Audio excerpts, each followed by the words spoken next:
जाते मिले समाज सब पाए निज प्रगटा। बहुविध मिथ्या ग्रंथि मलिन थया निज भाव। अभाव थताई हेतुनो सहज रूप दर्शन। आत्म रूप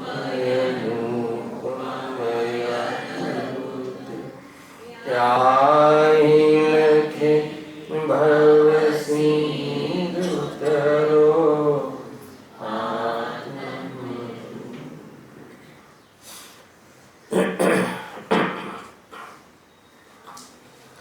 आज श्री मोक्ष मार्ग प्रकाशक ग्रंथि से 5वां अधिकार अन्य मत निराकरण एना अंतर्गत माध्यम थी આપણે અહીંયા ટોપિક ચાલી રહ્યો છે ષષ્ઠી કર્તૃત્વવાદનું નિરાકરણ, પેજ નંબર 100. અન્ય મતનું નિરાકરણ એટલે અન્ય જે દર્શન છે એમનો જે મત છે એ મતના ખંડનની વાત અહીંયા ચાલે છે. કેમ એ મતનું ખંડનની વાત અહીં ચાલે છે? નિરાકરણ કહ્યું ને, નિરાકરણનો એક અર્થ થાય છે કે ખંડન, અર્થાત તો એ મિથ્યા છે, એ મત ખોટું છે એવો નિર્ણય કરાવવાનું નામ નિરાકરણ છે. અને એ જે ખોટો મત છે, ખોટી ફિલોસોફી છે, એ ફિલોસોફી ખોટી છે એમ નિર્ણય કરી આપણી કોઈ માન્યતામાં એવો કોઈ ખોટા મતનો અંશ પડ્યો હોય તો એનો અભાવ કરવો જોઈએ. એ અર્થે આ અહીંયા આપણે આ 5મો અધિકાર વાંચી રહ્યા છીએ. અષ્ટાનિકા દરમિયાન 15 દિવસની ગેપ પડી ગઈ મારા ખ્યાલથી, હે ને? એટલે થોડુંક એક ડોર પાડવાનું ચાલી ગયું હતું ષષ્ઠી કર્તૃત્વવાદનું નિરાકરણ. એનો સામાન્ય સાર લઈને આપણે આગળ અભ્યાસ પ્રારંભ કરીશું. એક અદ્વૈત બ્રહ્મવાદી નામનો મત છે, અથવા અદ્વૈત બ્રહ્મવાદીઓ એમ માને છે કે અદ્વૈત બ્રહ્મ જે છે એ સર્વવ્યાપી છે અને સૃષ્ટિનો કર્તા છે. તો સર્વવ્યાપી છે એનું તો વિશેષ વિસ્તારથી વર્ણન થઈ ચૂક્યું છે. અને ત્યાં એ સર્વવ્યાપીપણાનો જે નિષેધ, ખંડન પણ અનેક પ્રકારના લોજિકથી, ઉદાહરણથી ત્યાં સિદ્ધ કરી આવ્યા કે એવી કોઈ અદ્વૈત નામની કોઈ વસ્તુ જ નથી. ખ્યાલ આવ્યો? બહુ જ લોજિકલ એ વાત સિદ્ધ કરી છે, એ ભ્રમ છે. હવે એમનો એ જ અદ્વૈતવાદીઓનો એક બીજો મત છે કે આ જે બ્રહ્મ છે, અદ્વૈત બ્રહ્મ છે, એ સૃષ્ટિનો કર્તા છે, સૃષ્ટિનો કર્તૃત્વવાદ. એક બ્રહ્મ નામનો જે પદાર્થ છે, બ્રહ્મ નામની જે વસ્તુ છે, એ સારી સૃષ્ટિની રચના કરે છે. એ જે કલ્પના છે, એ જે કર્તા માને છે, એ સંબંધી અહીંયા મિથ્યા પણ બતાવવું છે કે એ વાત ખોટી છે, પોસિબલ જ નથી. અને એમના તરફથી કેમ સૃષ્ટિનો કર્તા કહ્યો, એમના તરફથી થોડી રજૂઆત થશે. પંડિતજી એમના જૈન શાસન, જૈન ધર્મના માધ્યમથી લોજિક મૂકીને એમની વાતનું ખંડન કરશે. તર્કથી, લોજિકથી ખંડન કરવાની અહીંયા પદ્ધતિ છે. અને એક વાત ખાસ ખ્યાલ રાખવા જેવું છે કે જ્યારે ખોટા મતનું ખંડન કરવામાં આવે છે તો સત્ય મતનું મંડન કરવું જોઈએ, નહીં તો દ્વેષ થઈ જશે. અગર જો બીજાના કોઈ મતનું ખંડન કરવાનો જ માત્ર અભિપ્રાય હોય તો એ દ્વેષ બુદ્ધિ છે. પરંતુ સત્યનો આગ્રહ હોય, સત્યના પક્ષનો આગ્રહ હોય તો એ વાસ્તવમાં જ્ઞાન કહેવાય છે, એ યથાર્થ જ્ઞાન કહેવાય છે. તો એ કોઈ આપણે કોઈને ઠેસ પહોંચાડવા માટે કે એમને ખોટા સિદ્ધ કરવા માટેનું આપણને સત્યનો આગ્રહ છે, સત્યના પક્ષનો આપણને આગ્રહ છે. ખ્યાલ આવ્યો? કોઈ પક્ષ સત્ય હોય, સાંભળજો લોજિક શું કહે છે, પણ કોઈ પક્ષ સત્ય હોય અથવા કોઈ વ્યક્તિ સત્ય કહેતું હોય પણ વ્યક્તિની ઓરથી સત્યનો પક્ષ એ પણ મિથ્યાત્વ છે. ખ્યાલ આવે કે નહીં? ખરેખર તો સત્યનો પક્ષ હોવો એ મુખ્ય છે. ખ્યાલ આવે? કેમ એમ? તો એ વ્યક્તિ અત્યારે સત્ય કહે છે, કાલે સત્ય ન પણ કહે તો વ્યક્તિની ઓરથી સત્યનો પક્ષ સ્વીકારવો એ ઉચિત નથી. સત્યને સત્ય તરીકે નિર્ણય કરીને એનો પક્ષ આવવો જોઈએ. એ જૈન શાસનનો એક માત્ર આપણા માટે એક ઉપદેશ છે અથવા સાવધાની છે. ભલે એ વાત સત્ય હોય, માનો કે હું તમને સત્ય વાત કહું પણ તમે મારી મુખ્યતાથી સત્યને સ્વીકાર કરો તો એ કોઈ સ્વીકાર ન થાય. તો હું કાલે જે કહી છે તમે માની લેશો અને એમ ઠીક નથી. એટલે લોજિકથી, ન્યાયથી, આગમથી વિતરાગી વિદ્વંતોને કહી છે એ વાત યુક્તિ દ્વારા સિદ્ધ કરી અને એનો સ્વીકાર કર્યો અને પોતાનું હિત કર્યું. બસ એક જ આમ મેટર છે. સૃષ્ટિ કર્તૃત્વવાદનું નિરાકરણ, એમાં આપણે લગભગ 1.5 પેજ થઈ ગયું હતું. હું વાંચી લઉં છું સામાન્ય કે એમાં શું કહેવું હતું. તો અહીંયા કહે છે કે હવે તે બ્રહ્મને લોકનો કરતા માને છે એ લોકો, અથવા એ જે કોઈ માનતા હોય તે સંબંધી ભૂલ છે, એ ભ્રમ છે, મિથ્યા છે, એ અહીંયા આપણે સિદ્ધ કરીએ છીએ. તો સૌથી પહેલાં એમ લીધું એમના તરફથી કે બ્રહ્મને એવી ઈચ્છા થઈ, એ અદ્વૈત બ્રહ્મ છે એને એવી ઈચ્છા થઈ કે હું એક છું પણ ઘણો થાવ. થઈ ગયેલું છે સામાન્ય ચર્ચા કર્યા કરું. અને એને એમ થયું કે હું એક છું, હવે બહુ રૂપે થાવ, ઘણા રીતે હું પરિણમું, એક જ અવસ્થામાં ક્યાં સુધી પડ્યા રહેવું એમ થાય ને. કોઈને એમ થાય કે ભાઈ એક જ ફ્લેટ આપણને એક જ ફર્નિચર હોય તો બદલવાનું મન થાય ને, કે હવે આ જૂનું થઈ ગયું બદલો, હે ને. મા બાપ બદલવાનું મન થાય, બધું બદલવાનું મન થાય છે ને આ જીવનું. તો એ ઓરથી અહીંયા લખ્યું છે કે એ જે ભ્રમ છે એને એમ થયું કે હું એક છું, હવે ઘણો થાવ, એટલે બહુ રૂપે થાવ, અનેક રૂપે થાવ. આ ચંદ્ર છે, સૂરજ છે, નદી છે, તળાવ છે, અનેક મારા રૂપ છે ને બધા હું એ રૂપે થાવ એમ. એટલે એ રૂપે થયો. પંડિતજી કહે છે કે એ રૂપે થવા પાછળનો શું ઉદ્દેશ છે?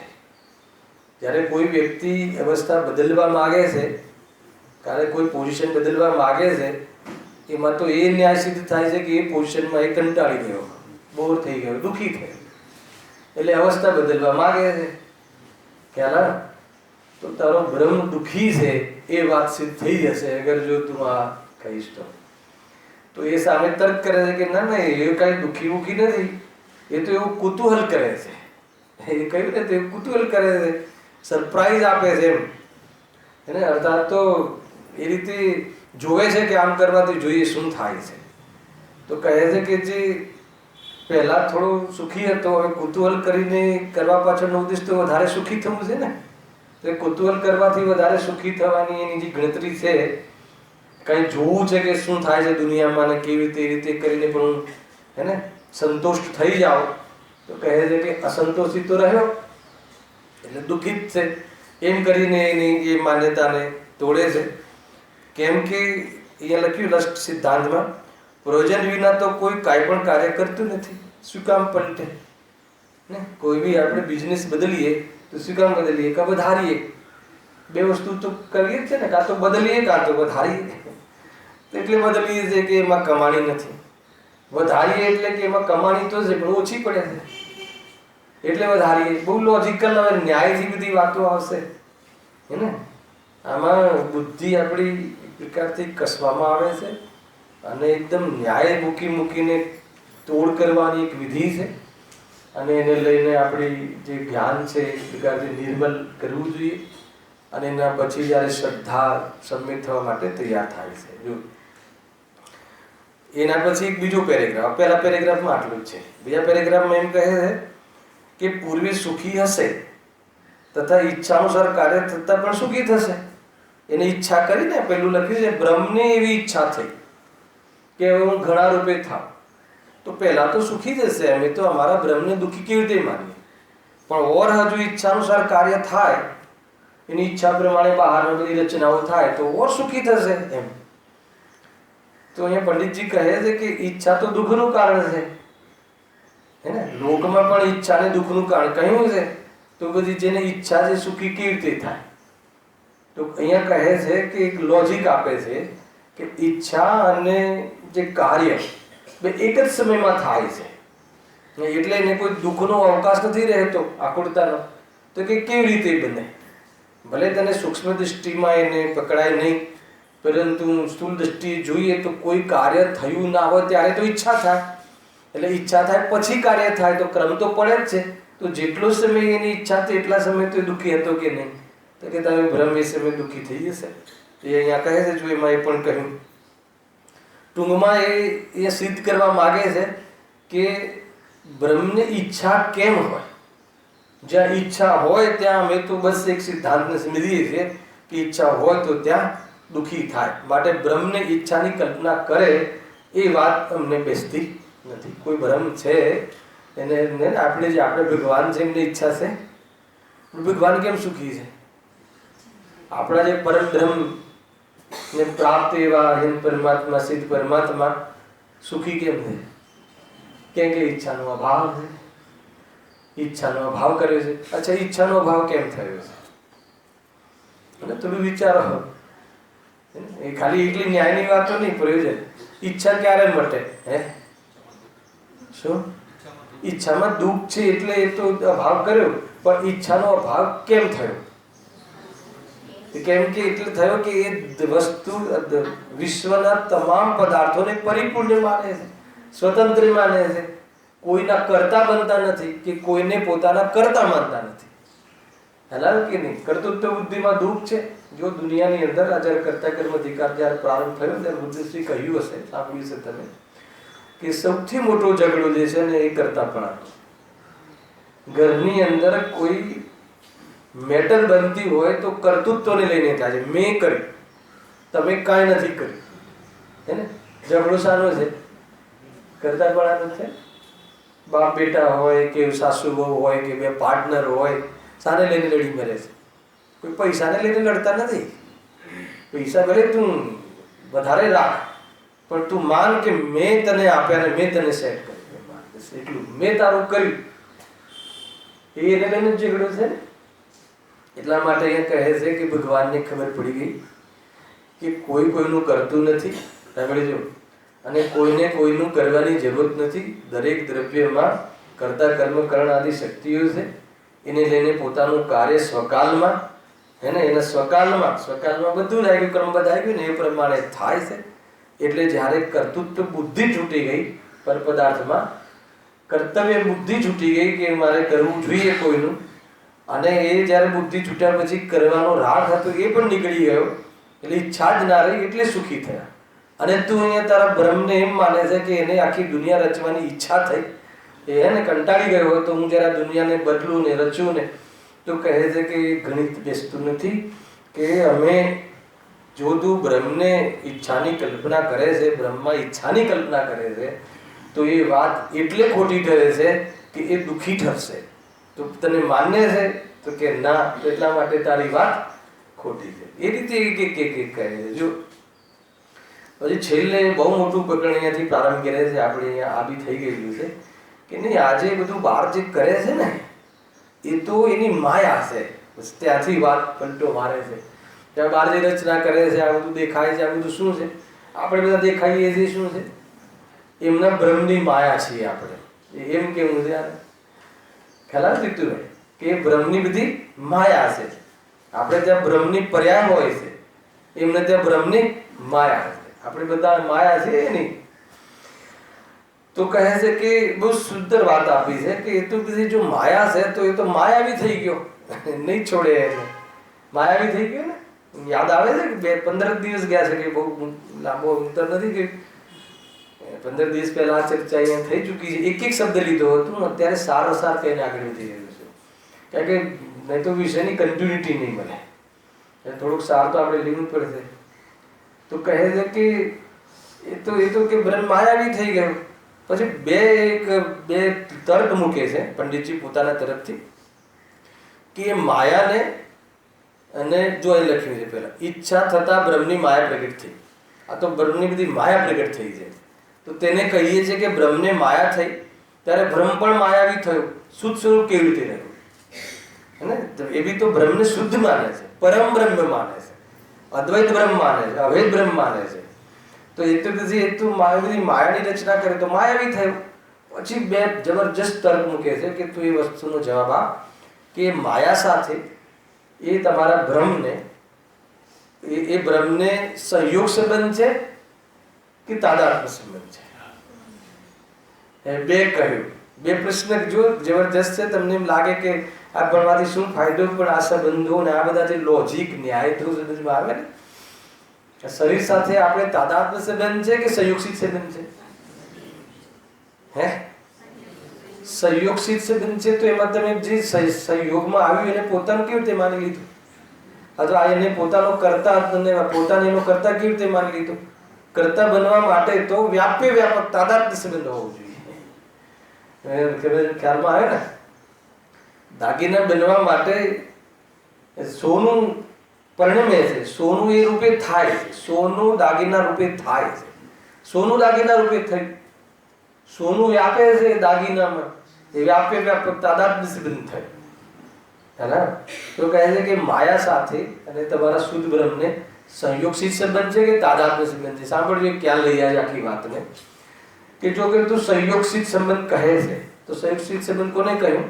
કે કોઈ પુરુષ લાકડી વડે, લાકડીના આધારે, હે ને, કોઈ ચાલવાનું કાર્ય કરે છે. દંડી કહે, દંડી અને દંડવત, તો એને દંડી કહે છે, અથવા એને બંને વચ્ચે સંયોગસિત સંબંધ કહે છે. તો એ વ્યક્તિએ દંડાનો આધાર લીધો, લાકડીનો આધાર લીધો, એને સંયોગસિત સંબંધ કહે છે, બરાબર, દુનિયાની અંદર.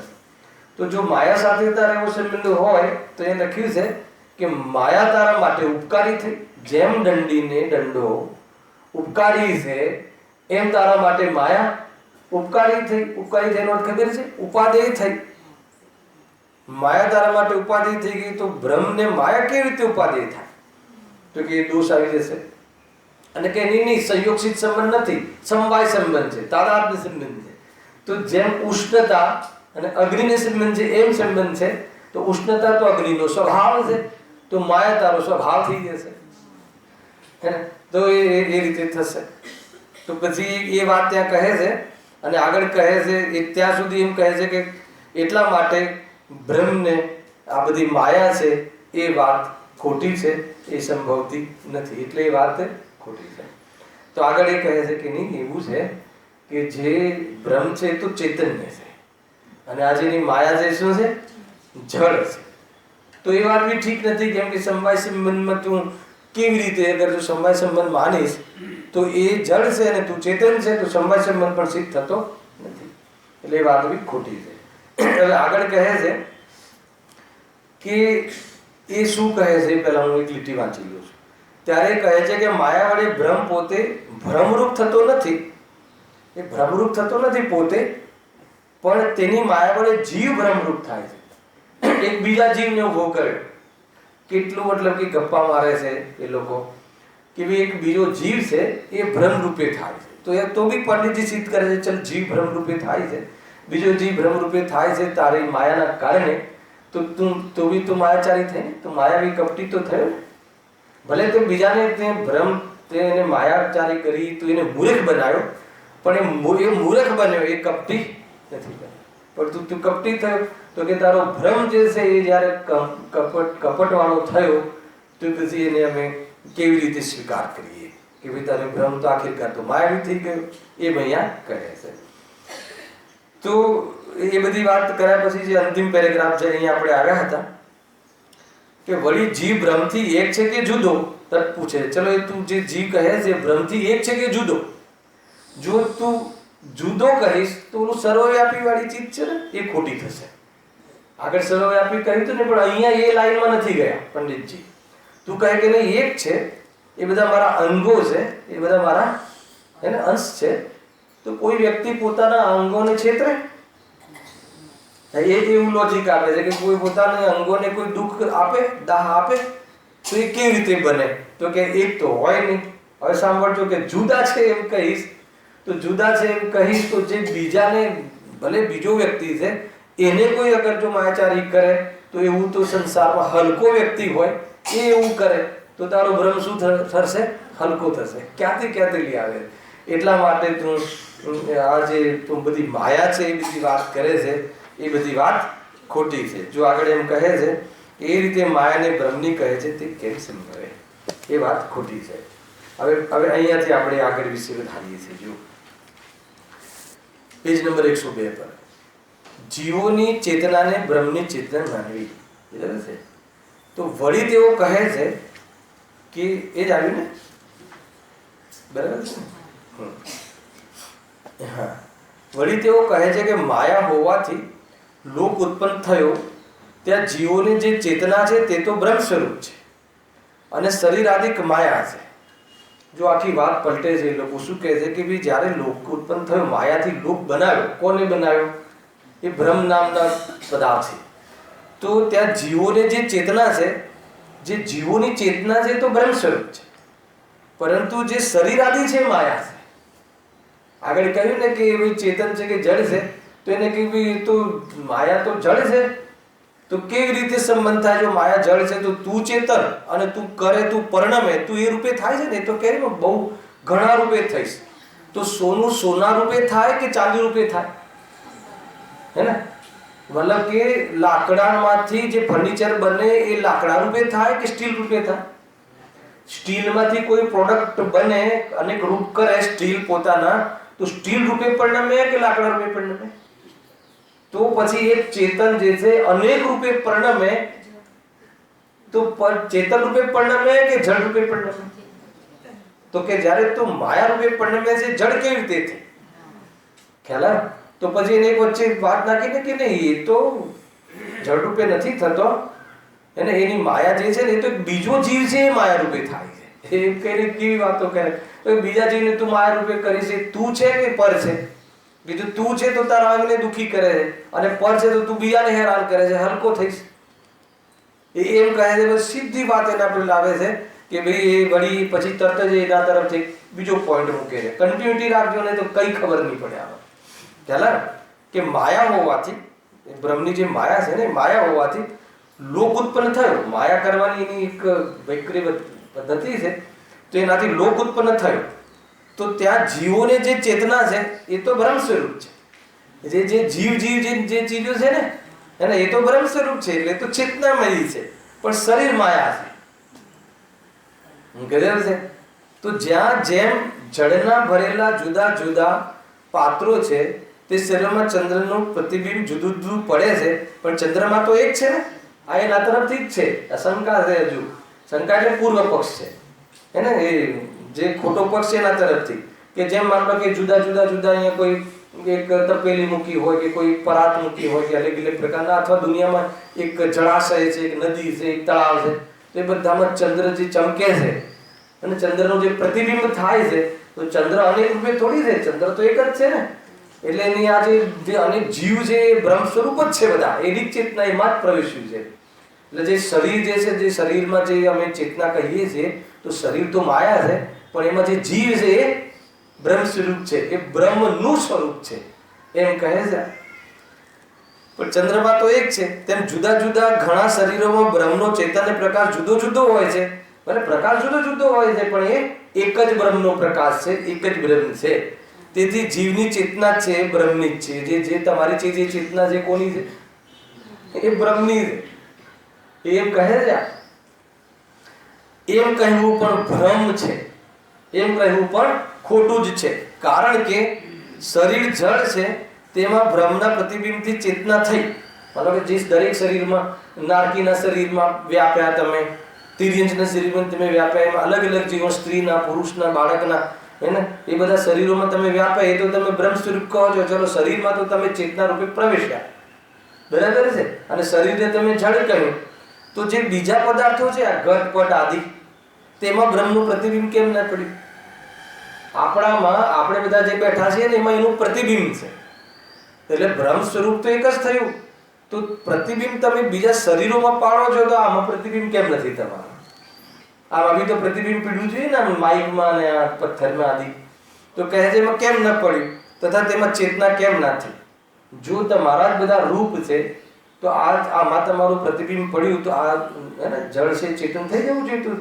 તો કે તો જળ જ રહે છે.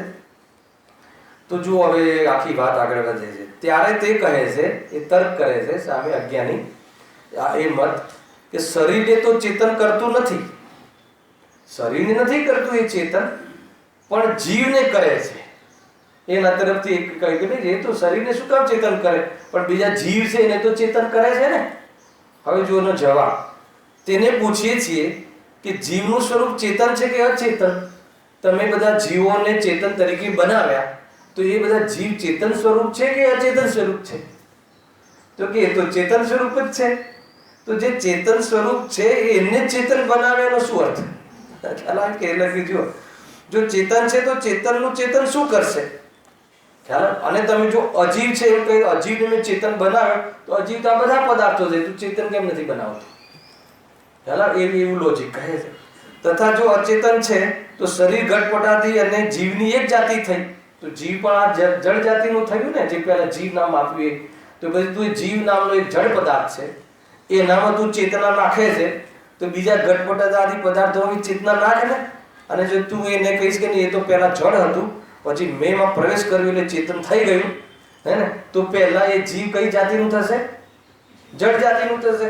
અને તું એક બાજુ કહે છે કે એ તો જીવ તો ચેતન જ છે, તો જે ચેતન છે એને તું ચેતનને ચેતન શું કરે? જે ચેતન જ છે એને તું ચેતન શું કરે? હું ચેતન સ્વરૂપ જ છું, એને મારે ચેતન કરવાનો છે કે ચેતન છે માનવાનો છે? આમાં એ કાઢજો. આપણે તો આપણી બુદ્ધાની વાત કાઢીએ. ગજબ છે જૈન ધર્મ, હે ને. એનું તું કહે છે કે તું ભગવાન આત્મા છે, ચેતનને સ્વરૂપ છે, ચેતનને સ્વરૂપ કરવાનો નથી. આત્માને ચેતનને સ્વરૂપ કરવાનો છે. આત્મા ત્રિકાલી છે કે એને ત્રિકાલ કરવા માટે કઈ મહેનત કરવાની છે? આત્મા સુખરૂપ છે કે એને સુખરૂપ કરવા માટે કઈ કરવાનું છે? ખ્યાલ આવે ને? જે છે એના સ્વીકારનું નામ સમ્યક હશે. સમજમાં આવે? આત્મા એટલે હું ચૈતન્ય સ્વરૂપ છું, એનો અર્થ હું શરીર નથી. હું ચૈતન્ય સ્વરૂપ છું એનો અર્થ કે હું રાગરૂપ નથી. હું ચૈતન્ય સ્વરૂપ છું એનો અર્થ કે હું સ્વયં ચૈતન્ય સ્વરૂપ છું, સ્વયં છું, એટલે મારે કોઈની જરૂરત નથી. એ રીતે નિરાકુરતા થાય. આ તો કેટલી પરાધીનતાની વાતો છે. તમને એમ લાગશે કે આ તો આખા સંપ્રદાયો ચાલે છે, આ રીતે ઈશ્વર કરતા છે. માજુ તો ઘણી બધી વાતો આવવાની છે. વળી બ્રહ્મની અને જીવોની ચેતના એક છે કે જુદી? હે ને, જે બ્રહ્મ કહ્યું એની જે ચેતના, આવો સાંભળજો, બહુ સુંદર વાત છે. જે ભગવાન તમે માનો છો એની ચેતના અને જે બીજા જીવોમાં એ પ્રવેશ્યા છે અને એની ચેતના, એ બે એક જ છે કે જુદી જુદી છે? હે ને. હવે કહે છે કે જો એક જ છે ને, એ તો એક જ હોય ને, જ્યારે એમાં હું વ્યાપ્યો છું તો એક જ હોય ને. તો એક જ છે તો પછી બેઉમાં જ્ઞાનનું વધતા ઓછા પણ કેમ દેખાય છે? ખ્યાલ આવે કે? તો બધી કોઈ ઓછું જાણે છે, કોઈ વધારે જાણે છે, કોઈ વિપરીત જાણે છે, કોઈ સમ્યક જાણે છે, એમ છે ને, બધે જે અલગ અલગ જાણે છે, હે ને. તથા તે જીવો પરસ્પર એકબીજાની વાતને જાણતા નથી. જો આપણી ને મારી તમારી ચેતનાની લિંક હોય તો જે હું જાણું છું તમે જાણતા હોવા જોઈએ ને, કેમ કે તું એ જ ચેતના પ્રસરે છે. તો કહે છે કે એ બી નથી બનતું, તેનું શું કારણ? જે ગજબ છે. તો તું કહીશ વધતા ઓછા પણ કેમ દેખાય છે? તથા તે જીવો પરસ્પર એકબીજાની વાતને જાણતા નથી, તેનું શું કારણ? હવે કહે છે કે તું એવું જવાબ આપીશ, તું કહીશ કે એ ઘટ ઉપાધિનો ભેદ છે. કેવો જવાબ આપ્યો? એને કોઈ ખ્યાલ આવે છે શું કે ઘટ ઉપાધિનો ભેદ છે? તો ભાઈ તો પદાર્થોને જાણવાની હોવાથી ભેદ છે. આપણે ત્યાં બી એ જ છે ને, હે ને. આપણું જે જ્ઞાન છે, ક્ષૌક્ષમ જ્ઞાન છે, એ ક્ષૌક્ષમ જ્ઞાન કયું જ્ઞાન છે? ઇન્દ્રિય જ્ઞાન. એ કયા ખાતામાં ખતરવાનું હોય છે? ચાલી ને હમણાં 31મી ગાથા ત્યાં છે જ્ઞાનની ક્રિયા, હે ને, છે જ્ઞેયાકાર જ્ઞાન, છે જ્ઞાનનું પરિણમન. પણ એને કયા ખાતામાં નાખીએ છીએ આપણે? પરના ખાતામાં. એને તો જીતવાની વાત કરે છે, ખ્યાલ આવ્યો? અને એમાં જીતવાનું કેવી રીતે છે કે એ જ જ્ઞાનને અગર જો ક્ષયોક્ષમની ઓરથી જોવામાં આવે છે, અર્થાત તો ઉઘાડની ઓરથી જોવામાં આવે છે, તો થોડું જાણે છે, વધારે જાણે છે, એમ ભેદ પડે છે. આ બી એમ જ કીધું ને, ઉપાધિના ઓરથી ભેદ પડે છે. પણ જો જ્ઞાન સ્વભાવની ઓરથી, જાણવાના સ્વભાવની ઓરથી જોઈએ છે, તો એ જાણવાના સ્વભાવ રૂપે છે. થોડા જાણે વધારે જાણે તો જ્ઞેયોની ઓરથી, ઉપાધિની ઓરથી જ્ઞાનમાં ભેદ છે. ખ્યાલ? આ બી એમ કહે છે કે તો ઉપાધિની ઓરથી બધી જ્ઞાનમાં જુદા જુદા પણ થયું. ખ્યાલ આવ્યો? એ કહે છે કે તો ઉપાધિથી ભેદ છે. તો તરત જ પ્રશ્ન કરે છે આપણા તરફથી કે પંડિતજી, તો ઘટ ઉપાધિથી થતા તો ચેતના ભિન્ન ભિન્ન ઠરીને. ચલો કોઈ વ્યક્તિ ઓછું જાણે છે, તમારા જેટલું જાણતો નથી, તો બે ચેતનાઓ પહેલા તો ભિન્ન ભિન્ન ઠરી કે નહીં એ કહો, હે ને? તો ત્યાં જ ખ્યાલ આવે કે જીવ જુદા છે, તું જુદું છે, અને તારું ચેતના તારી પાસે છે, એની ચેતના એની પાસે છે. ખ્યાલ આવે? સર્વજ્ઞ ભગવાનનું કેવળ જ્ઞાન આપણને કેટલું મદદ કરે? સર્વજ્ઞ ભગવાનનું કેવળ જ્ઞાન, એમનું મોક્ષ આપણને કેટલી હેલ્પ કરે? અને તેનો સાચવીને જવાબ આપજો. ખેર અહીંયા એ વાત નથી, પણ મારે એનું થોડું જ્ઞાન કરાવવું છે. રંચ માત્ર બી નહીં તો એમના શરણમાં શું કામ આવી?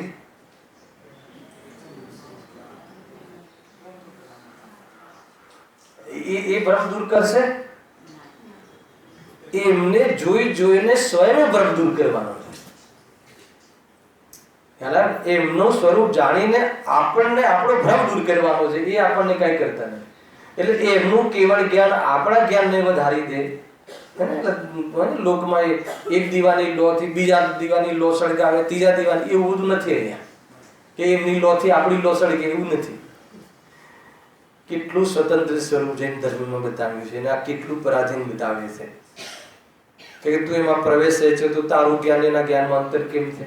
હવે સર્વજ્ઞ ભગવાનનું જ્ઞાન, હા, જ્ઞાન અપેક્ષાએ અમે બધા એક છીએ, સમાન છીએ, જીવ છીએ. જ્ઞાન અપેક્ષાએ, અપેક્ષા હોય તો બરાબર છે, પણ એમનું જ્ઞાન ને મારું જ્ઞાન એક છે એમ નથી.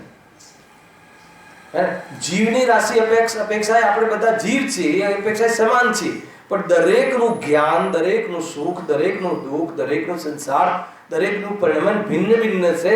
એનું એકબીજાને કરતા નથી, કે એકબીજાને એમાં કોઈ મદદગાર નથી, એને કે એમાં એકબીજાને નુકસાન કરવા વાળા બી નથી. કેટલું જબરજસ્ત સુંદર સ્વરૂપ છે. આપણે ત્યાં અદ્વૈત બ્રહ્મ, તો દરેક જીવ અદ્વૈત બ્રહ્મ છે. દરેક પદાર્થ પોતપોતાનો અભેદ બ્રહ્મ છે, સ્વતંત્ર છે, પોતપોતાના ગુણોથી ને પર્યાયોથી અખંડ વસ્તુનું સ્વરૂપ છે. અને એ તો શું કહે છે કે નહીં, આ બધા મારા અંશો છે, અમે તો બધાને હું કરું ને મારે કોઈને નારકી બનાવવાનું મન થઈ ગયું, મારે કોઈને એક અંશને દેહ બનાવવાનું મન થઈ ગયું, તો કે તને મન થઈ ગયું એનાથી શું મતલબ છે?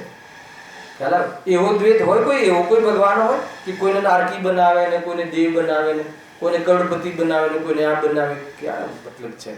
એમ અહીંયા કહે છે પરસ્પર એકબીજાની વાતને જાણતા નથી, તેનું શું? તું કહીશ કે ઘટ ઉપાધિના ભેદ છે, તો ઘટ ઉપાધિ થતા તો ચેતના ભિન્ન ભિન્ન ઠરી.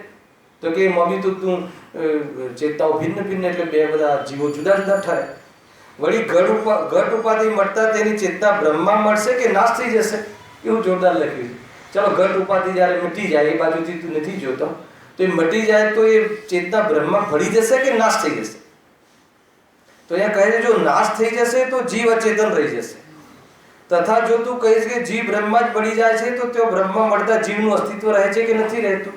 તો એ જુદા જીવનું અસ્તિત્વ રહે છે કે નથી રહેતું? જો તેનું અસ્તિત્વ રહે છે તો એ રહ્યો અને તેની ચેતના તેમાં રહી, તો પછી તારાથી એ અભિન્ન ક્યાંથી થયું?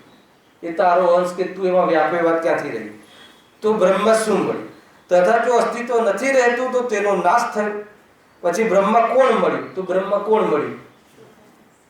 ખ્યાલ આવ્યો કે નહીં? બહુ સિમ્પલ છે. હું એક પ્રકારથી પાઠ રૂપે લઈ રહ્યો છું. જ્યાં જ્યાં યોગ્ય લાગશે, જ્યાં જ્યાં આપણને, એને ભાઈ જીનવાણીનો અંશ છે. મોક્ષમાં પ્રકાશક આપણો અત્યારે પાઠ્યક્રમ ચાલી રહ્યો છે, અને એમાં ક્રમમાં કોઈ અધિકાર આવે એને તો પછી એને આપણે એવોઇડ નહીં કરવું જોઈએ, ઇગ્નોર નહીં કરવું જોઈએ. થોડુંક આપણે આ રીતે વાંચીશું, જે કઠિન વિષય હશે ત્યાં આપણે ખુલાસા કરીશું. એની સાથે સાથે ઉપયોગી ક્યાં છે? કેમ કે મને એક બે જણે કહ્યું કે આવું આપણે ક્યાં માનીએ છીએ? ખ્યાલ આવ્યો કે નહીં? તો મુક્તિનાથ પ્રકાશકમાં તો આ શું કામ લેવું જોઈએ? ગુરુદેવસિંહ આખો અધિકાર એક શબ્દ ભણ્યા છે, વાંચ્યો છે, પણ કર્મમાં છે ને. અરે હજુ આવશે કે આપણે આવું માનીએ છીએ કે નથી માનતા, એ અહીંયા બેઠા બેઠા સિદ્ધ થશે કે આપણે ક્યાંય ને ક્યાંય આવું માનીએ છીએ. હે ને? ભગવાનની મરજી, ભગવાનને ગમ્યું તે ખરું, હલાવ કે નહીં. ભલે પછી ભગવાનમાં કોઈ બીજા ભગવાન લીધા, આપણે મહાવીર ભગવાન લીધા, એમને જે અદ્વૈત બ્રહ્મ લીધું, પણ આપણી માન્યતા તો એવી ને એવી જ રહી ને. અને દેવ ગુરુ શાસ્ત્ર સાચા લીધા, પણ ગ્રહિત મિથ્યાત્વનું કામ ચાલુ રાખ્યું. એ ખ્યાલમાં આવે છે? જ્યારથી આપણે સોંગઠ જવાનું ચાલુ કર્યું છે ને, ખ્યાલ આવી ગયો? અને જે દિવસથી આપણા ગુરુદેવે આપણા ઘરમાં પગલા કર્યા છે ને, પગલાને સાચવી રાખે છે. ગુરુદેવ કે પગ આત્માને હોતું નથી, પગલા તો દૂરની વાત છે. કેટલું ગૌરવ કરે. જો એ મારા ઘરે એક સમ્યક દૃષ્ટિ જીવ, એને એક મોક્ષ માર્ગી જીવ, હે ને, મોક્ષ માર્ગનું વૃક્ષ મારા ઘરમાં આવ્યું અને મને અહીંયા આવીને મને મોક્ષ માર્ગનો ઉપદેશ આપી ગયા, એ તો કેવા નથી કહેતા, પગલા પાડી ગયા. અને ત્યાર પછી અમારે કઈ જ ખૂટ્યું નથી. હાલા કે જ્યારે આપણે નવા નવા ક્ષેત્રમાં જઈએ ને પ્રવચન કરવા, તો જેટલી બી ઓળખાણો આપે છે ને જે જીવો આપણને, બધી આ આપે છે. કાં તો આ 1000 કરોડની પાર્ટી છે, આ 500 કરોડની પાર્ટી છે, અને આપણને અનંતમાં રસ છે. આપણને 500,000માં રસ નથી. તકલીફ એ હે ને, આપણે 500,000 શું મજા આવે? આપણે તો અનંત ગુણોની રસ છે ને, અનંત સંપત્તિ જોઈએ છે આપણને. કઈ 200-500 કરોડમાં કઈ નહીં. અને એને છેલ્લે આ આપે કે નહીં પગ પડેલા, પગલા પડે છે, આ છે તે છે. અને છેલ્લે પછી દૂર દૂરના સંબંધો કાઢશે.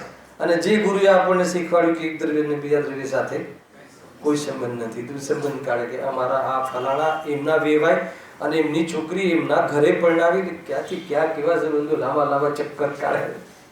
અરે ચક્કરમાંથી તો બહાર આવવું છે. એટલે એમની સમજવું કે આ અધિકારોમાં આપણને તો ભાઈ કોઈ આપણને શબ્દ બોલતા આવડી ગયા છે, આપણને ગુરુદેવશ્રીના માધ્યમથી આ હું ગાયક છું એ આપણને શબ્દ જીવે ચડી ગયા છે, પરંતુ અંદરમાં બધું જ ચાલે છે. હજુ બી આ બધી માન્યતાઓ ચાલે છે. જો ઘણી વાર એવો આમ ભ્રમચારા રાખતો હોય છે કે બસ મંદિર આપણે જવાનું ચાલુ કર્યું છે અને શાસ્ત્ર સ્વાધ્યાય ચાલુ કર્યું છે ત્યારથી બધી કુશળતા રહે છે. જો એ શું છે આખિરકાર કે ભગવાને આપણને મદદ કરી આખિરકાર. જો આગળ કહે છે, તથા જો અસ્તિત્વ નથી રહેતું તો તેનો નાશ થયો પછી બ્રહ્મમાં કોણ મળ્યું? તું કહીશ કે બ્રહ્મની અને જીવની ચેતના જુદી જ છે, તો બ્રહ્મ અને સર્વજીવ પોતે જ જુદા જુદા ઠર્યા. એ પ્રમાણે જીવોની ચેતના છે તે બ્રહ્મની છે એમ પણ બનતું નથી. આખી વાત તું આજે તારી આ માયા છે ને કેટલી બધી વાત કરી કે જીવ છે તો એની માયા તો ચેતન છે, કેમ કે બીજા જીવમાં એ વ્યાપે છે. તો બીજા જે જીવ છે ને જીવના શરીરોમાં વ્યાપે છે અને એ જીવને એને ચેતન બનાવી દીધું.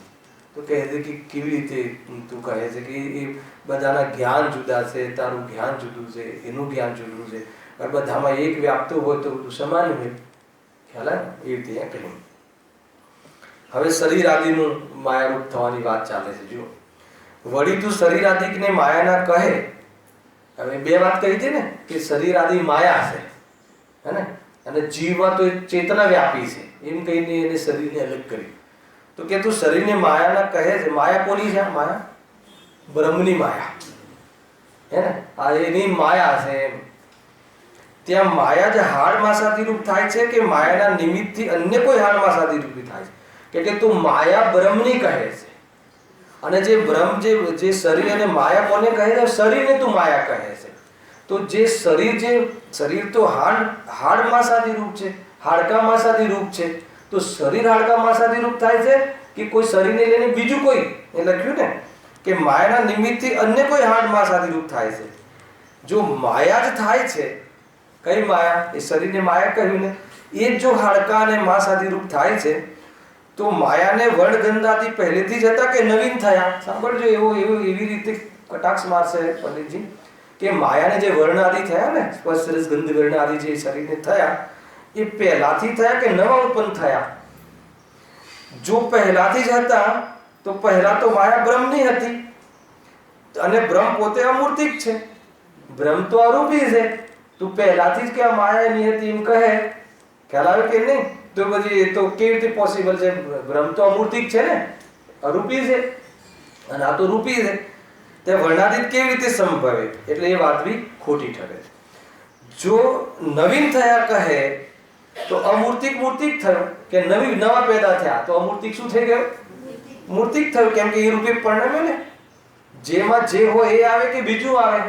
કે જો એ માયા તારામાંથી આવી હોય તો તે નવા પેદા કર્યા, તે નવું કર્યું, તો તે મૂર્તિક રૂપે પરિણમ્યો. તો એનો અર્થ એ થઈ ગયો કે મૂર્તિક થઈ ગયો. એટલે અમૂર્તિક સ્વભાવ શાશ્વત ન ઠરતો. એટલે ક્યારેક તારો બ્રહ્મ જળ થઈ જાય, ક્યારેક તારો બ્રહ્મ ચેતન થઈ જાય, કોઈ ઠેકાણું નથી. એમ અહીંયા કહે છે. જો કદાચિત એમ કહીશ કે માયાના નિમિત્તથી અન્ય કોઈ રૂપ થાય છે, તો અન્ય પદાર્થો તું ઠરાવતો જ નથી. જો એની વાતથી કાપે છે પંડિતજી.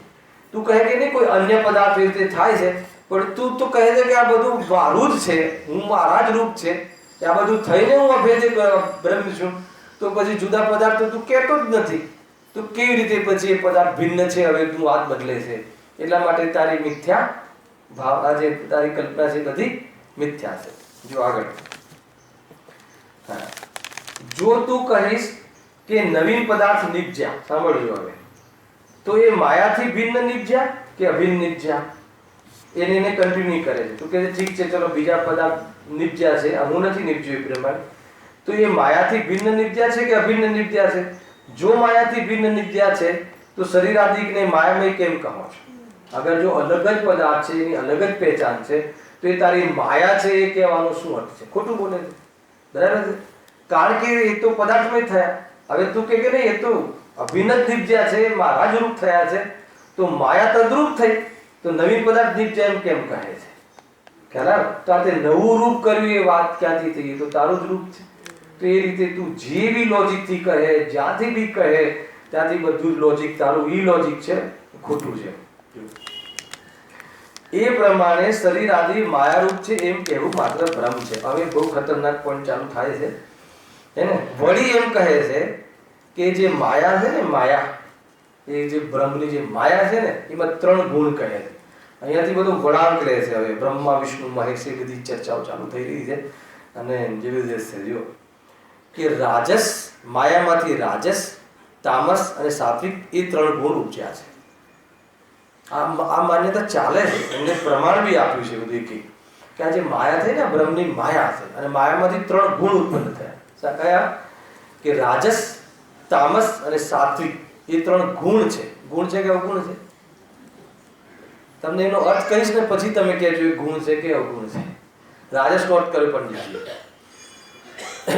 એમ કહેવું પણ મિથ્યા છે, કારણ કે માનાદિ કસાય રૂપ ભાવને રાજસ કહે છે. રાજસનો શું અર્થ થયો? માનાદિ કસાય, અને ક્રોધાદિ કસાય રૂપ ભાવને તામસ કહે છે. એના બહુ તામસી છે. ખ્યાલ આવ્યો? તામસી છે નો શું? ક્રોધી છે.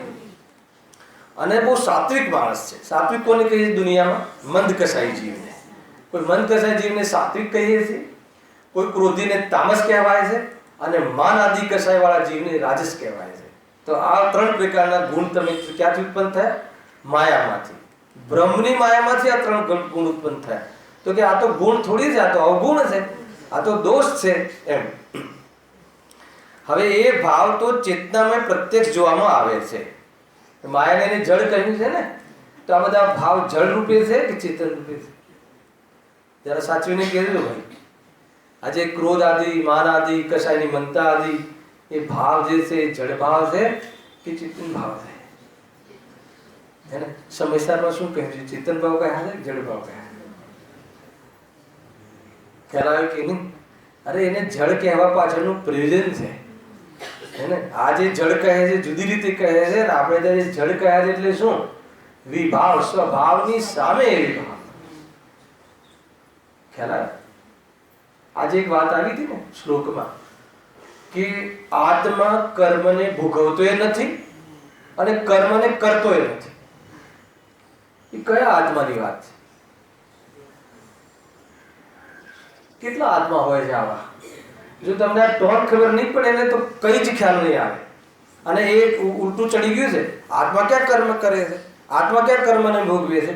આત્મા ક્યાં રાગ કરે છે? આત્મા ક્યાં રાગને ભોગવે છે? તો કોણ ભોગવે છે? અગર આત્મા રાગને કરતો જ નથી અને આત્મા સર્વથા રાગને કરતો નથી ને ભોગવતો જ નથી, તો રાગનો અભાવ કરવા માટે અહીંયા શું કામ બેઠો છે? પ્રશ્ન તો ઉત્પન્ન થાય ને. તું પછી મંદિરમાં શું કામ આવે છે? તું પછી ગુરુ પાસે શું કામ જાય છે? તો પછી સ્વાધ્યાય શું કામ કરે છે? તો પછી રાગથી ભિન્ન છે આત્મા એમ શું કામ સમજે છે? અગર જો રાગ થતો જ નથી તો ગુરુદેવસિંહે કહ્યું એ વાત જૂઠી પણ નથી. તો હવે બતાવો કે કેવી રીતે સાચી છે? આત્મા રાગ કરતો એ નથી, આત્મા રાગ ભોગવતો નથી. કયા આત્માની વાત? એ શુદ્ધાત્માની વાત. એટલે જે પાંચમી ગાથામાં કહ્યું ને, હું તમને એક જ વિભક્ત આત્મા બતાવીશ. જે શુદ્ધાત્મા છે ને, એ જે શુદ્ધાત્મા, જે મૂળ સ્વભાવ છે ને આપણો, જે અસલ આપણે છીએ ને, એમાં રાગ નથી અને રાગને ભોગવતો નથી. અને એને અનુભવ કરવા વાળા પર્યાયમાં આવતા રાગને ભોગવતા નથી. ખ્યાલ કે એવા એ પોતાને આત્મા અનુભવ જે કરે છે, એવા શુદ્ધાત્માને જેને જોઈ લીધો, શુદ્ધાત્માને જેને પરખી લીધો અને જોઈને એટલું જાણી લીધું એટલું જ નહીં, એની સાથે શ્રદ્ધા જોડાઈ ગઈ, તો પર્યાયમાં આવતા રાગને જુદો અનુભવ કરે છે. રાગ અને જ્ઞાનને ભેળવીને અનુભવ નથી કરતો, બંનેના સ્વાદ જુદા છે. ખ્યાલ આવે કે નહીં? એટલે રાગને સ્વભાવ તરીકે નથી વેદતો. કોણ? જ્ઞાની. અને અજ્ઞાની રાગને સ્વભાવ તરીકે વેદે છે. એટલે અજ્ઞાની રાગનો કર્તા છે એમ શાસ્ત્રમાં પણ કહ્યું છે, અને સ્વયં રાગનો કર્તા બનીને કરે છે. આખી આ સમયસાની પટ્ટી છે. તમારે એમને તો આ ખબર નહીં પડે. કલશ ખ્યાલ આવે ને? જયારે એમ કહેવાય કે ભાઈ તમારામાં રાગ નથી, ત્યારે કોની વાત છે? મારી વાત છે. એમ કહો ને શુદ્ધાત્મા, એ મારી વાત છે. અને બહુ રાગી થઈ ગયો, કોની વાત છે? પરિણામી આત્માની વાત છે. એક સમયના ખેલમાં જે રમી રહ્યો છે એ આત્માની વાત છે. હેલો, એ જે પરમેનન્ટ આત્મા છે એની વાત નથી. એ નથી એમ નહીં, પણ એ હું નથી. આખી વાત ખ્યાલ આવે છે શું? એ છે ખરું, પણ એક ક્ષણિક સત છે, ત્રિકાલ સત છે. જો એની વાત છે. અહીંયા જો આ ત્રણ ગુણો કહે ને, એમાંથી મેં બધી વાત મેં તમને કહી. તો એ બધા હવે એ ભાવ જે છે, રાજસ ને સાત્વિક અને તામસ, બરાબર, એ બધા ભાવ કયા છે? એ તો ચેતનામાં પ્રત્યક્ષ જોવામાં આવે છે. અને માયાનું સ્વરૂપ જળ છે, તો જળથી એ ભાવ કેવી રીતે નીપજ્યા? તમે માયાને તો જળ કહો છો, શરીરને જળ કહો, શરીરને માયા કહી. તો કે આ બધા ભાવ જે છે ને, એ માયાના નથી. આ તો તમારા અવગુણ છે, બ્રહ્મના, તમારા બ્રહ્મના. આપણે ત્યાં બી છે ને શુદ્ધ બ્રહ્મ, ભગવાન આત્મા, અને પર્યાયમાં રાગાદી ભાવ. ખ્યાલ? પરંતુ એ રાગાદી ભાવ જે છે પર્યાયમાં, એ પર્યાયમાં છે, એ સ્વભાવમાં નથી. એ રીતે અહીંયા તો કહે છે કે તું તો ગુણ કહે છે કે માયામાં એના ગુણ છે ને, માયા એ તો તારી બ્રહ્મની માયા છે. અને એ જળ હોય જ ના શકે, એ તો ચેતન છે. તો ચેતનના તો ભાવ કહે છે, એ તો ગુણ નથી એના, એ તો વિકાર છે. તો તારો ભ્રમ કેવો થઈ ગયો? વિકારી થઈ ગયો. અગર તું તેને ગુણ કહીશ તો. માયાનું સ્વરૂપ જળ છે, તો જળથી ભાવ કેવી રીતે નીપજ્યા? જો જળને ઉપજે, જળને પણ એ ભાવ હોય, તો પાષાણ આદિને પણ હોય. ખ્યાલ? અગર જો રાગ મકાનના રાગમાં એ રાગ મકાનનો હોય, તો મકાનને રાગ થવો જોઈએ. રાગ તો એ મકાનનું લક્ષ કરીને જીવ રાગ કરે છે, પોતાનો સ્વભાવ ભૂલીને. અને એને આપણે ત્યાં જૈન ધર્મમાં એને વિકાર કહીએ છીએ. અને સ્વભાવના બલ ઉપર એનો અભાવ કરીને સુખી થાય છે.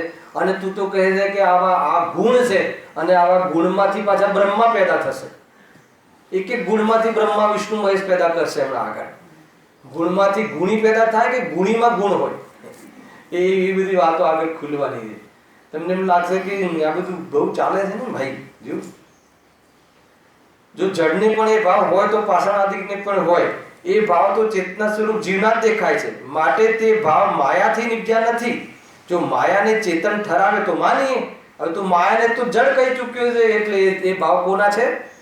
બ્રહ્મના છે, તારા છે. હવે માયાને ચેતન ઠરાવતા શરીર આદિક માયાથી ભિન્ન ભિન્ન નીપજ્યા કહીશ તો એ અમે નહીં માનીએ. તો એ રીતે નહીં માની. હવે તું શરીરને પછી જ્યારે તારી વાત આવે તું તેને ભિન્ન કહે, હે ને, અને ઘડીમાં તું તારી વાત રાખવા એને અભિન્ન કહે, તો કે એ બધું એમ નહીં ચાલે. તું એક જ વાત કર, એક તરફી વાત કરે. માટે નિર્ધાર કર કે બ્રહ્મરૂપ માનવાથી શું લાભ છે. ખ્યાલ આવ્યો? જો આગળ હવે બીજી વાત ચાલુ થાય છે. વળી તે કહે છે કે એ ગુણોમાંથી, કયા ગુણો? રાજસ, તામસ અને રાજસ એટલે માનાદિ, તામસ એટલે ક્રોધાદિ અને સાત્વિક એટલે કસાય મમતાદિ. એ ગુણોમાંથી બ્રહ્મા વિષ્ણુ મહેશ એ ત્રણ દેવ પ્રગટ થાય છે. આ લોકો માને છે બ્રહ્મા ક્યાંથી પ્રગટ થયા? તો કે રાજસમાંથી, માનમાંથી. અર્થાત એ કહેવું પણ મિથ્યા છે. કેમ મિથ્યા છે? કારણ કે ગુણીથી તો ગુણ થાય, પણ ગુણમાંથી ગુણ કેવી રીતે ઉપજે? ગુણમાંથી ગુણી કેવી રીતે ઉપજે?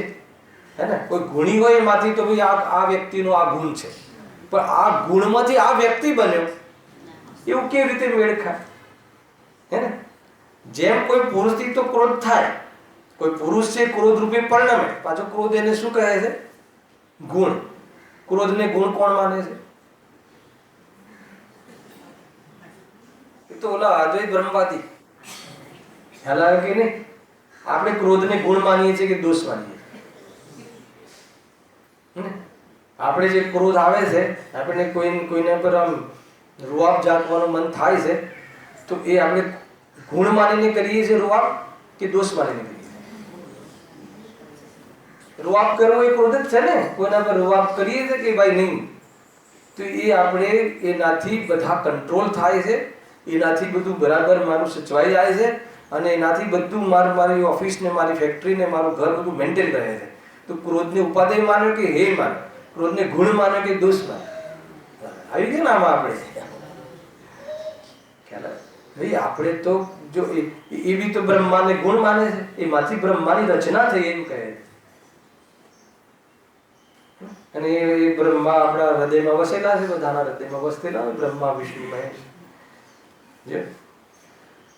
અર્થાત તે કહેવું પણ મિથ્યા છે. કારણ કે ગુણીથી તો ગુણ થાય, પણ ગુણમાંથી ગુણ કેવી રીતે ઉપજે?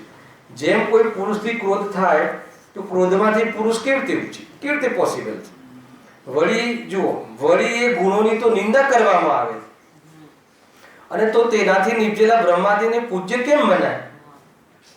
કેવી રીતે પૂજ્ય મનાય?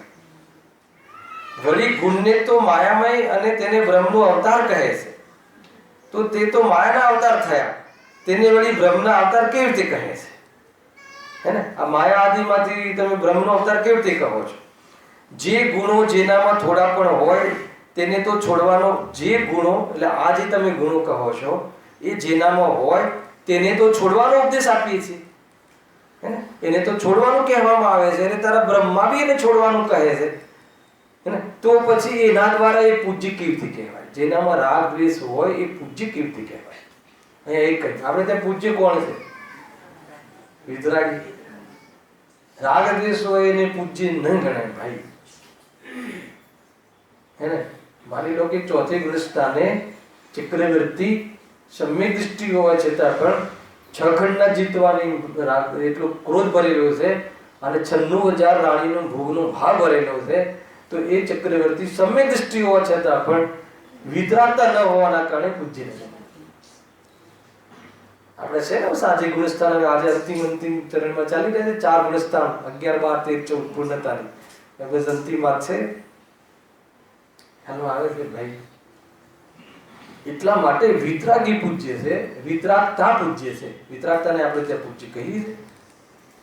હે ને, વિતરાગતા ગુણ છે, કારણ કે વિતરાગી જીવ સુખી છે. અહીંયા કહ્યું છે કે વળી ગુણને તો માયામય અને તેને બ્રહ્મના અવતાર કહે છે, પણ તે તો માયાના અવતાર થયા. હે ને, તેને વળી બ્રહ્મના અવતાર કેવી રીતે કહે છે? નીચે આપ્યું છે ફૂટનોટમાં. બ્રહ્મા, વિષ્ણુ અને શિવ એ ત્રણેય બ્રહ્મની પ્રધાન શક્તિ છે. કલિકાલના પ્રારંભમાં પરબ્રહ્મ પરમાત્માએ રજોગુણથી ઉત્પન્ન થઈ બ્રહ્મા થઈને પ્રજાની રચના કરી. આ માને છે લોકો. આ વિશ્વની રચના કોણે કરી? બ્રહ્માએ કરી, અને રજોગુણથી કરી. પછી આગળ પ્રલય વખતે પછી પાછો પ્રલય બી આવે. કેવી રીતે પોસિબલ છે? આ બ્રહ્મમાં તો પૂરી તાકાત છે, પ્રલય શું કામ લાવવા દે? ત્યાં જ આપણને એમ થાય કે આ બધી ભૂલો છે. પહેલા રચના કરે અને પછી એને ધરતીકંપ કરાવડાવે. બધું તારા હાથમાં છે. ધરતીકંપ શું કામ કરાવડાવે? પ્રલય લાવો શું કામ? તો અહીંયા શું કહે છે કે પ્રલય વખતે તમો ગુણથી ઉત્પન્ન થઈ કાળ શિવ બનીને સૃષ્ટિને ઘડી ગયા. ત્રણે એકના જ રૂપ છે અને એક રૂપ રચે છે સૃષ્ટિને, અને એક રૂપમાં ક્રોધ આવે છે તો ઘડી જાય છે સૃષ્ટિને. કેટલી બધી ખોટી વાતો છે હે ને. અને આપણે એ જ શિવ જયંતિ ને બધું મનાવીએ. શિવ જયંતિ ને બધું શું આવે? કયું? શિવરાત્રી. શિવ જયંતિ તો શિવાજીની છે, તો શિવરાત્રી મનાવે. ખ્યાલ નથી કે શું છે શું નહીં, કશી જ ખબર નથી. બનીને સૃષ્ટિને ઘડી ગયા તથા તે જ પરમાત્માએ પાછા એ જ સત્વ ગુણથી ઉત્પન્ન થઈ નાગ બનીને સમુદ્રને શયન કર્યું. સૃષ્ટિની રચના કરી. અને જો આગળ તો બહુ બધું કે ગુરુદેવશ્રીના પ્રવચનમાં આવે છે કે બ્રહ્માએ સૃષ્ટિની રચના કરી, ક્યાં ઉભારે નહીં કરી આવે છે ને હે ને. ક્યાંથી લાવ્યા સિમેન્ટ નહીં હે? પછી માનો કે એમની રચના કરી તો બ્રહ્માની રચના કોણે કરી? તો બ્રહ્મા તો અનાદિ અનંત કહો છો, તો એક વસ્તુ અનાદિ અનંત છે તો છદ્રવ્ય અનાદિ અનંત કેમ નહીં? આવી રીતે આખું લોજિક આપી આપીને આમાંથી ભણીને કહ્યું છે ગુરુદેવશ્રી. ક્યાં ઉપારાને બનાવ્યું છે બ્રહ્માએ? અને સિમેન્ટ રેતી બધી નવા લાયા હશે કે બનાયા હશે, બધું આમાં લખ્યું છે. કેવી રીતે પોસિબલ છે, કેવી રીતે રચના કરી હશે, અને રચના કરી તો બધી આવી રચના કેમ કરી હે ને. એકને મતલબ કે એક સુગંધિત પદાર્થો બનાવ્યા ને એક દુર્ગંધિત પદાર્થો શું કામ? આ ભેદ કરવાનું પાછળ શું હેતુ છે? તો બધા પદાર્થો પોતપોતાની મેળે બન્યા છે, તો પછી બ્રહ્મની વાત જ ક્યાં? એટલે બધી આ રીતે સિદ્ધ કરશે. સમજ આવે છે કે નહીં? આપણે બી માનીએ છીએ, ઓછા થોડી છે. ખ્યાલ આવે કે નહીં? આપણે રોટલી કોને બનાવી? રોટલી બનાવી તો એક ગોળ બને છે, એક થોડી અલગ બને, એક બળી જાય છે. એમ કેમ? બરાબર. અગર રોટલી બધી તમે બનાવી તો સરખી બનવી જોઈએ કે ના બનવી જોઈએ? અગર જો તમે જ બનાવી હોત, તમે જ બનાવી શકતા હોત તો અલગ અલગ કેમ બને છે? અને કોઈક દિવસ તમારા હાથે દૂધીનું શાક બહુ સરસ બને અને કોઈ દિવસ શાક બરાબર નથી બનતું. કેમ? તો એનું કારણ શું? એનું કારણ એ છે કે જીવ એ શાક નથી બનાવ્યું. શાક બનાવવાનો રાગ કર્યો છે, શાક બનાવવામાં રાગ મિશ્રિત ઉપયોગ લગાવ્યો છે, અને એના નિમિત્તમાં એના હાથ આદિની એવી ચેષ્ટા થઈ છે. આ બધા નિમિત્ત ના ખાતામાં જાય છે, પરંતુ શાક તો એ સમય બનવા ખાતર બની. ધંધો કોણ કરી નાખે છે? ચલો એ રોટલી બનાવે, આપણે ધંધો આપણે કરીએ હે ને. કમાવાનું કામ આપણે કરીએ તો પછી કમાવો બી છો કે નુકસાન બી કર્યું તો પછી કમાતા જ કેમ નથી? ક્યારેક ઓછું, ક્યારેક વધારે, ક્યારેક નુકસાન. તો આત્મા કમાઈ શકતો નથી એ વાત ખોટી ક્યાં છે? ખ્યાલ આવે? તો કમાવામાં કોણ કમાય છે? ખ્યાલ આવે કે નહીં? કોઈ કમાતું નથી. કાલ તો બહુ લીધું હતું ને ત્યાં એ ભાઈ કમાવો તો કયો ફાયદો, કયો તમે ફાયદો કરે, નફો કરે? હવે માર્ચ એન્ડ છે ને, 2 કરોડથી 5 કરોડ નફો થયો આ વર્ષે, તો નફો થયો કે ખોટ ગઈ? એટલે ઉપયોગ વધારે બરબાદ કર્યો હશે. કાંઈ ઠેકાણા નથી. જુઓ આપણે એવું નથી કે આ ક્યાં ને ક્યાં આપણે આમાં ઘૂસેલા થઈ ગયો. હા, અહીંયા અંતિમ વાત છે. કેટલા હતા?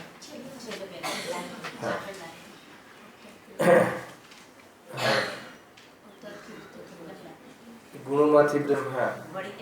હા, એ ગુણો જેનામાં થોડા પણ હોય તેને તો છોડવાનું એ આવ્યું ને. તો પછી તેને મૂર્તિને પૂજ્ય માની તો કેવું બ્રહ્મ? વળી તેમનું કર્તવ્ય પણ ગુણોમય ભાસે છે. એ જ આવ્યું ને.